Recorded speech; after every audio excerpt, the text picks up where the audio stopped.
নমস্কার বন্ধুরা, শ্রাবণীর পাকঘরে সবাইকে স্বাগত জানাই। আশা করি তোমরা সবাই ভালো আছো, আমিও ভালো আছি। আজকে একটা পাবদা মাছের নতুন রেসিপি নিয়ে চলে আসলাম। কাজু কিশমিশ আমন্ড নিয়েছি, সেগুলো খুব ভালো করে মিক্সিতে দিয়ে বেটে নেব। একদম মশলাদার গ্রেভি এই মাছের রেসিপিটা তৈরি হবে, দুর্দান্ত স্বাদ। কাজু কিশমিশ আমন্ড সুন্দর করে বাটা হয়ে গেছে। এবারে চলো পেঁয়াজ, আদা, রসুন সব পরিমাণ মতো নিয়ে এর সঙ্গে কাঁচা লঙ্কা দিয়ে খুব ভালো করে আবারও একটা পেস্ট বানিয়ে নিয়ে চলে আসছি। আর কিছু নারকেল আগে থেকে ছোট ছোট করে পিস করে রেখে দিয়েছিলাম। নারকেল আর টমেটো একসঙ্গে পেস্ট করে নেব, তাতে করে খেতে খুবই ভালো লাগে। যেমন মালাইকারির একটা টেস্ট বেরোয় না, ঠিক সেইভাবেই টেস্ট বেরিয়ে আসবে। তো চলো ছোট ছোট করে কেটে রাখা নারকেল আর টমেটো সেটাও মিক্সিতে দিয়ে খুব ভালো করে পেস্ট করে নিচ্ছি। নারকেল টমেটো সেটাও ভালো করে পেস্ট করা হয়ে গেছে। এবারে কড়া বসিয়ে দিচ্ছি, কড়ার মধ্যে বেশ খানিকটা সর্ষের তেল দিয়ে দেব, কারণ মাছগুলো সব নুন হলুদ মাখানো আছে, সেগুলো সুন্দর করে ভেজে নিতে হবে। তোমরা তো বন্ধুরা জানোই এই পাবদা মাছ খুব নরম মাছ হয়। আর নতুন গৃহিণীদের জন্য বলছি, মাছগুলো তেলে দেওয়ার পরে 2-1 মিনিট একদম নাড়াচাড়া করলে হবে না, আলতো হাতে কিন্তু উল্টে দিতে হবে, তা নাহলে এই পাবদা মাছ ভেঙে যাওয়ার চান্স থাকে।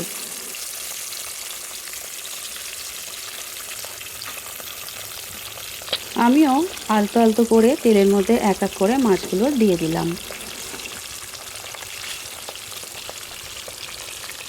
এবারে 2-1 মিনিট একদম হাত দেব না, এইভাবেই এপিট ওপিট করে। আর আমি দেখালাম না, সুন্দর করে মাছগুলো দেখতেই পাচ্ছ ভাজা হয়ে গেছে।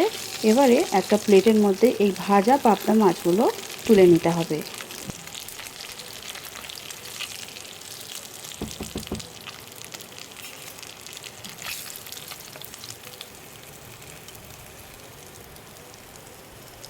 মাছ নরম, আর স্প্যাচুলা দিয়ে খুব ভালোভাবে মাছ ওঠানো যায় না, সেই জন্য খুন্তিটা আমি একটু চেঞ্জ করে নিলাম।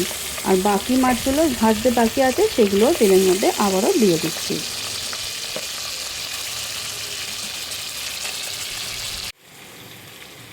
মাছগুলো সব সুন্দর করে ভাজা হয়ে গেছে। এবারে কড়ার মধ্যে আবারও একটু তেল দিয়ে দিচ্ছি, সর্ষের তেল। আর এই রেসিপিটা সর্ষের তেল দিয়ে বা তোমাদের ইচ্ছা হলে সাদা তেল দিয়েও বানাতে পারো। তেলটা একটু ভালো করে চারিদিকে ছড়িয়ে দেওয়ার পরে আদা রসুন আর কাঁচা লঙ্কার যে পেস্ট বানিয়ে রেখেছিলাম পেঁয়াজ দিয়ে, সেটা পুরোটাই এখানে দিয়ে দিচ্ছি। আদা রসুন কাঁচা লঙ্কা পেঁয়াজের যে পেস্টটা ছিল সেটা ভালো করে তেলের মধ্যে মিশিয়ে একটু ভেজে নিতে হবে, তা নাহলে পেঁয়াজের কাঁচা গন্ধ ছেড়ে যাবে। সেই জন্য সুন্দর করে একটু ভেজে নিতে হবে। ভাজতে ভাজতে যখনই তেল ছেড়ে বেরিয়ে আসবে, ঠিক সেই সময় এখানে আমি নারকেল আর টমেটো যে বেটে রেখেছিলাম, সেই নারকেল টমেটো বাটা 3 থেকে 4 চামচের মতো দিয়ে দিতে হবে। আর আমিও দিয়ে দিলাম, যতটাই বেটেছিলাম প্রায় 4 চামচের মতো হয়েছিল, সবটাই দিয়ে দিলাম। আবারও খুব ভালো করে একসঙ্গে আদা রসুন পেঁয়াজের সঙ্গে মিশিয়ে নিচ্ছি। আর টমেটো যেহেতু আছে সেই জন্য একটু ভাজতেও হবে, আর নারকেল থেকেও তেল বেরোবে, তাহলে টেস্টটা কিন্তু খুবই ভালো হবে। এই মুহূর্তে যে সকল বন্ধুরা ইউটিউব থেকে আমার ভিডিও দেখছো, যদি ভালো লেগে থাকে লাইক শেয়ার সাবস্ক্রাইব করে আমার চ্যানেলটির পাশে থেকে যাওয়ার অনুরোধ রইল। আর পাশে থাকা বেলটা অবশ্যই প্রেস করে দিও, তাতে যখনই কোনো নতুন রান্না ছাড়বো সবার আগে তোমাদের কাছেই পৌঁছে যাবে। আর ফেসবুক পেজ থেকে দেখছো বন্ধুরা, প্লিজ পেজটিকে ফলো করে দিও। এখন প্রয়োজন অনুযায়ী আমি জলটা দিয়ে দিলাম। মশলা কষানোর সময় লঙ্কা হলুদ নুন আমি সবই দিয়েছিলাম, দুর্ভাগ্য আমার ভিডিওটা রেকর্ডিং হয়নি। এখন আগে যে কাজু কিশমিশ আর আমন্ড বেটে রেখেছিলাম তার থেকে 3-4 চামচের মতো দিয়ে দিলাম, দিয়ে খুব ভালো করে গ্রেভির সঙ্গে মিশিয়ে নিচ্ছি। এটা আমি আর ভাজলাম না, তোমরা চাইলে এটাও একটু ভেজে নিতে পারো, যেহেতু বাদাম আছে আমি সেই জন্য আর ভাজলাম না। এমনিতেই কাজু কিশমিশ আমন্ড ভালো লাগে খেতে। এবারে গ্রেভির মধ্যে সমস্ত কিছু দেওয়া হয়ে গেছে, আর খুব ভালো করে নাড়াচাড়া করে 2 মিনিটের জন্য ভালো করে কিন্তু ফুটিয়ে নিতে হবে। যখনই ঝোলটা বা গ্রেভিটা খুব ভালো করে ফুটে উঠবে, তখন ভাজা পাবদা মাছগুলো এক এক করে গ্রেভির মধ্যে দিয়ে দেব। এই রেসিপিটা আমি প্রথমেই বলেছি একদম গ্রেভি গ্রেভি টাইট টাইট হবে, ঠিক মালাই মালাই টাইপের দেখতে হবে।